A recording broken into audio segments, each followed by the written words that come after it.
Welcome to segment 3 of Alternative Education in the Crosshairs. We're going to be discussing school choice in this segment. School choice seems to be a very good thing to us, and we understand it as parents having their God-given choice for their children. But the educational elite do not see it as that. And Kirsten is going to begin this segment by defining some terms for us. Absolutely. Again, you know, these are a series of word games that are being played with us in education, and school choice is absolutely rife with these games. And the three of us have all seen it, and probably many of you in our viewing audience have seen these games as well. But for those who are not aware of these games yet, it's really important to start defining again some of these terms and differentiating between what we understand by those terms and what the educational elite, the quote-unquote reformers, the people who are driving education policy understand these terms to mean. The first of those terms is privatization. And when you think about privatization, when we think about privatization, we're thinking of it as allowing a true and free market to work, i.e. private schools, or frankly, homeschools, or any number of other alternative education opportunities. However, when the educational elite define this, the public-private partnerships, et cetera, who are driving education policy, what they are thinking of is literally cronyism in the form of public-private partnerships. So what we are talking about here is not really privatizing education so much as shifting who controls education. For years, for decades, it's been the teachers' unions, for example, who have had a lot to say about how our educational system looks. Now that's being moved into the corporations controlling the education system, and that, as you know, connects to what we were talking about in some earlier segments with the skills-based education, career tracking, and all of that. So why is it important to understand that privatization definition for what it's really, how it's really being used today? Because it actually dovetails very closely with the hidden definition of school choice. So when we think of school choice, what we think of is a parent being able to choose from a wide range of different options, schools and options. That makes sense, right? The hidden definition, though, is parents being able to choose from a narrow range of schools deemed acceptable by the government with no choice. So again, if we're doing this shift from the teachers unions into the corporations controlling the system, it's not that we're shifting from bad guys to good guys, we're shifting from one set of bad guys to another set of bad guys. And in that shift, what's happening is that the people who are now going to control it want the profits and the data all to be serving their agendas. And so it's still going to be centralized, just as the unions wanted it to be centralized. It's just being centralized for potentially other purposes and with profits and control going to other people. And I think we can reference back to ALEC because their interests are their business members. Absolutely right. And that from that emanates all the school choice legislation. Right, and let's again point out, you've got a lot of people on both sides of the aisle, from the President administration on down, who are championing school choice as a real option in this modern day education shift, when we know, as we have discussed previously, and those who are watching, that they may have been informed as well, that it's no real choice. Reference back to the ESSA law on page 17, I believe it was, that I referenced in another section. When you consider every educational choice must be aligned to a certain set of standards, where is your school choice? And again, as J.D. Hoy said all the way back in 1995, and it hasn't changed, all means all. When we're talking about children in an educational system, they're not interested in excluding children in homeschool or children in private schools. All means all to them. So they don't want anybody escaping the sieve. There's another term that's being thrown around quite a lot recently, and that's educational savings accounts. Now, what they want us to understand is kind of what you'd have with a healthcare savings account, right? Mm-hmm. Where you're putting your own money aside, things that you've earned, you're putting them into an account that's there for you when you're ready to use it. That's exactly the concept that they want you to have when they have you thinking about educational savings accounts. But in fact, that's not it. So again, we would understand an account into which parents may place their own earnings for tax-free use on the education options they choose for their children.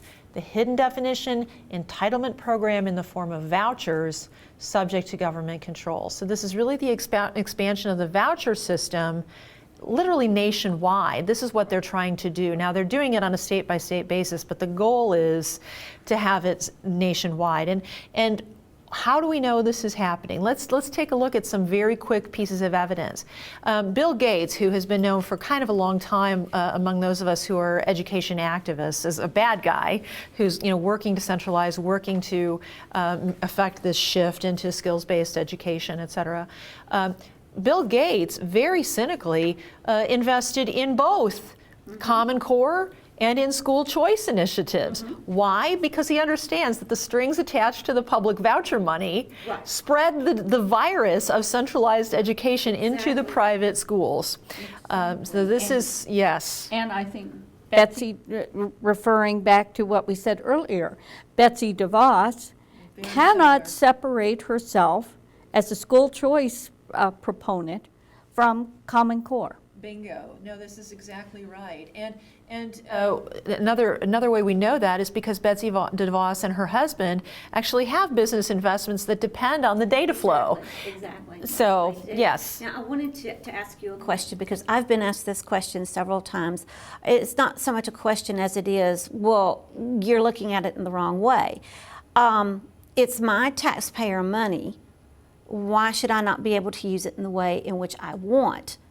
I would point to this, and correct me if I'm wrong, it's not my tax money, it's money that the state has taken out of my taxes to use as they see fit, giving me permission to use it where they point me to. Is that correct? Well, I think that essentially you're correct, but the way I would put it is a little bit, I think, more simplistic, and that is that it is your money, but they're taking your money and leveraging it against you. Exactly. Okay. And leveraging it against your children. Right, because I knew there was a better way to answer that question, but that's a big tool that not just Bill Gates' organization is using to drive the school voucher or education savings account.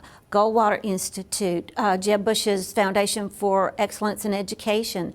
These are the same people who've been in this Common Core machine for years, and I think you hit the nail on the head. It's because they know it's a win-win for them in this skill-based shift in education that just happens to, oh yes, have data mining.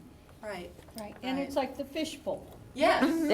It's all in the same pot to accomplish the same end. The agenda of all these different programs does not vary. It does not. That is correct. And the fourth word game that fits in with this whole school choice debacle, is accountability. We hear this word all the time now, accountability, accountability, accountability. And for us, accountability seems like a great thing, right? The common definition or understanding of accountability is being answerable to parents and taxpayers. And in a truly free society, that's what it would be. Right. But unfortunately, that is not what we're seeing in education today. What we're really talking about here is the hidden definition of being answerable to state bureaucracy. And by state, I should actually put a capital S on that. It is the state, the government. And government being the partner of the corporations who are now wanting the control, because it is the corporation's money and the government's control which affect the control, basically. And I would say ESSA, the Every Student Succeeds Act, takes it one step further into not just answering to your state bureaucracy, but your federal as well. Right. And I think one thing we want to really hone in on here is, again, this is not just coming at public school students.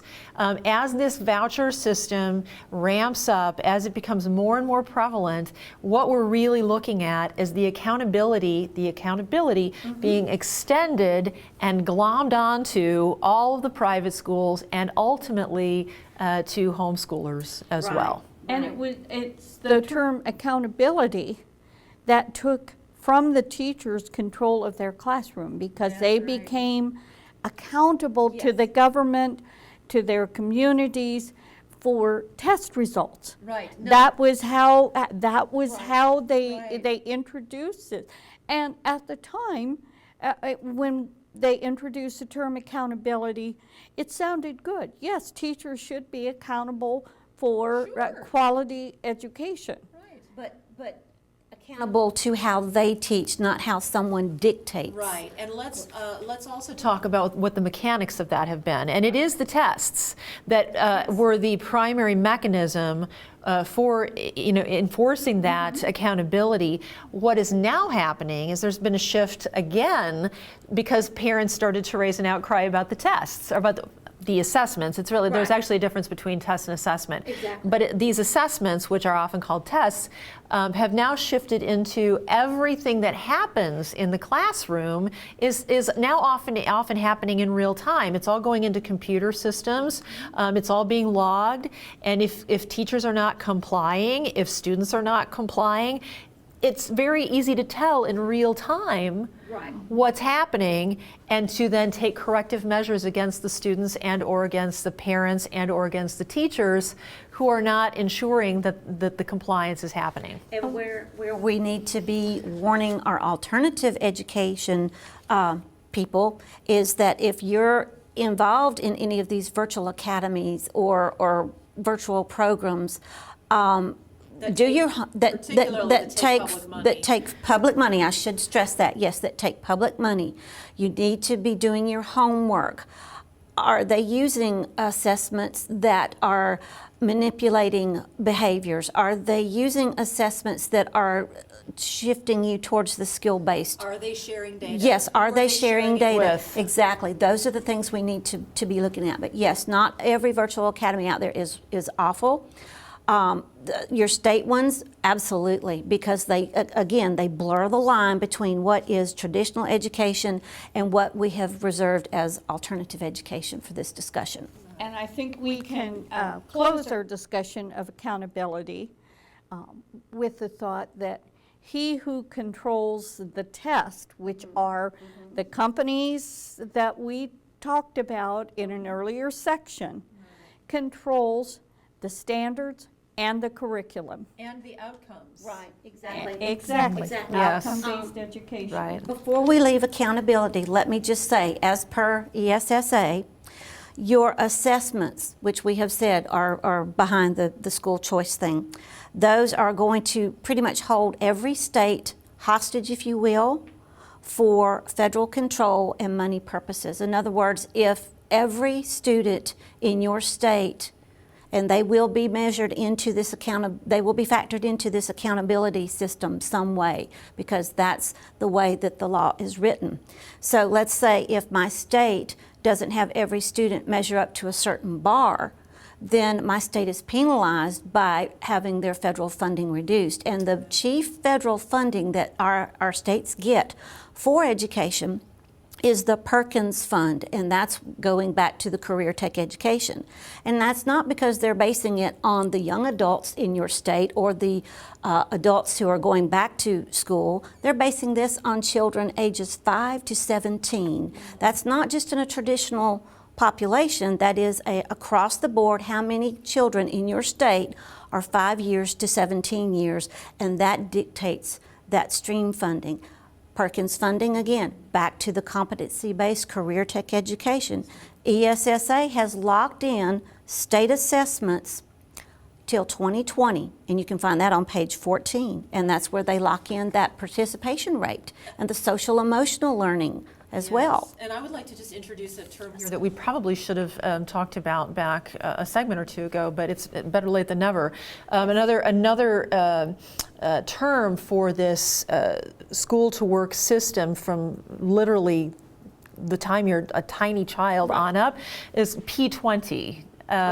So they refer to this as preschool through the age of 20 or into the workforce, basically. But really, the tracking never ends, and increasingly it is from birth until you are dead. And I have done some research where it extends to our older citizens as well, because after all, they've raised their families, everyone's left home, they want to do something with the rest of their years, they enter back into the workforce or go back to school, and there it is for them. Let's make sure they're digitally badged. That's right. Exactly. Well, let's talk about some of the things that will kind of grab you and tangle you in this web. And we have kind of a fun drawing, but the purpose is to catch your attention so that you are aware of the things to look for. One of the things I would like to address at first is special education. That seems to be a real focus area, and actually very much related to the social emotional learning. The methods in the methods in Common Core are geared to the special education students. And there is now, although there is government money going into, by way of IDEA, to help special education students, and certainly we don't want to neglect them. There is also now, Goldman Sachs is the example that comes to mind, is giving money up front to keep children from going into special education. So you get this double dipping. And by denying special education students that truly need IEPs, need resources, are being kept away from them. Personally, I've talked to many parents who have said, I kept asking them to give the child an IEP to test them. And the answer was, their answer was always no.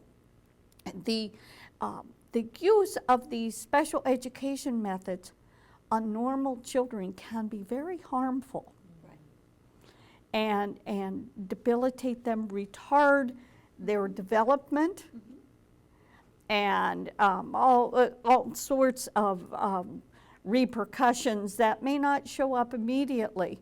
And so this is very harmful.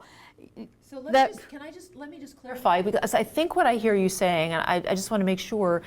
So you're saying that on one level, Common Core and some of these larger federal bills are essentially pushing all children to be treated as special education students, which binds these schools more and more to the federal education policy. And on the other hand, you've got the corporations then coming back and paying the government up front to keep certain kids out of that program. So the government, so the schools are double dipping. Who's double dipping? The corporations are actually double dipping because the government, if this company fronts the school money to put these programs into operation, and then the investment with interest is paid back to the company for each child that did not go into special education. I see. And the way that ESSA has it is you have your traditionally schooled students and everybody else. And it's in the everybody else that alternative education factors into, of course. So you go back again, what is the U.S. Department of Education's definition of alternative education? What is their definition of at risk? Because that's where you're going to find the special needs as well as some of the other groups that we've previously talked about. So again, what is the definition? Is it the definition that we are being told, or is this the definition that is measuring where our children are being pigeonholed? Right. Let's go back, because I do want to address the other areas that are being used to catch us in the web. And let's go back to private and homeschool students. And that is through the vouchers, the educational savings accounts. In Indiana, they're called educational opportunity accounts. Your state may have its particular name, but it is like that proverbial carrot that is being waved in front of you, and what good homeschool parent isn't in need and think that they are entitled to spend their money as they so please. But you have to understand, and we go back to what we said earlier, what the government giveth, the government can taketh away. And you have to toe the line. Absolutely, and I can tell you, as being one of those people who has previously homeschooled, every time, and being in leadership in the homeschool community, I've heard so many parents say, oh, well, you know, if the state would just give me a tax credit, you know, or if they would give me, you know, I pay into the public system, why can't I, you know, pay into my own private school here? Here's the thing, I never wanted a tax credit, because if I'm taking a tax credit, that means I'm having to answer to a state government. And if I truly want my homeschool to be free of government intrusion, I shouldn't be wanting a tax credit, a tax voucher, a savings account, or anything. I will happily pay into my taxes into the public system, because after all, that's part of what our system has done. But I want some say into how that public system is the best that it can be. And I'm sorry, with this education reform, it is not the best that it can be. Correct. Let's go back and look at the 3 other bugs that are waiting to be trapped. And we have the bug that has birth to first. And this again goes back to the P20W. And they want your child to push for very early education as young as 3. Even in my grandson, who had just had his 2nd birthday, his preschool wanted permission from my daughter and her husband to administer what they call the I-STAR test to him on a regular basis. He's 2. You know, and so don't get caught in that, because that is it. They're going to start collecting the data, put an e-portfolio or whatever, e-file, whatever. And then the last next one is the early college and dual enrollment credit, and Lynn has already addressed that. But please be aware that is the purpose of those. And there is going to be data tracking. You might think that you've homeschooled your child, but you think this is a great opportunity for them. But be aware that even in the apprenticeships are the purpose, and part of it is they're going to be data mined. Their data is going to be collected and used.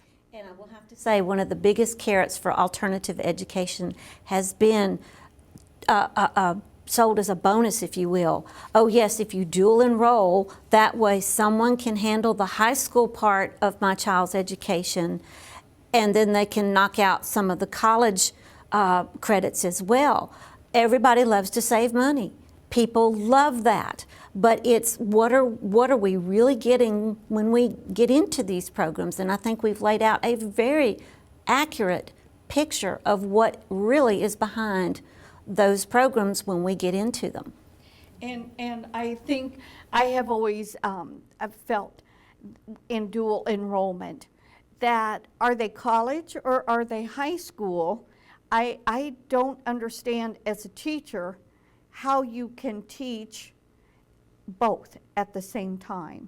Well, what we're finding is that once, and you don't have to find this just in a dual enrollment program, you can find this in any state, in any sort of educational setting, is that by the time the students get to college, you know, part of the thing behind the ESSA was it was supposed to reduce remediation. You still have a boatload of money being spent on remediating our kids who are graduating because the college is not able to take them where they left off and then move on. So the college has been caught up in this shift in education as well. Absolutely. Absolutely. And one of the last bug is the gifted students. I worry as a teacher and as a parent most about this group because most of the gifted students tend to be the creative, I want to do it myself, the resilient type, I want to think for myself, so on and so forth. And sadly, as we have laid out, and the stair steps, in the global community, that is not the type of person that they want. No, as a matter of fact, it's really interesting that you should to talk about it like that, Mary, because I heard a brilliant speech by a well-known education specialist probably 2 or 3 years ago now, and he comes from China, and he talks about the fact that China is looking for its Steve Jobs, but that China will never find its Steve Jobs because China's system has been centralized for literally centuries, and they have worked very hard to model and mold and sculpt students according to the way that they think they should go. The government thinks they should go. So where is the room for being creative or gifted or individualistic in one's thinking to come up with the amazing invention or the unique point of view, the artistry?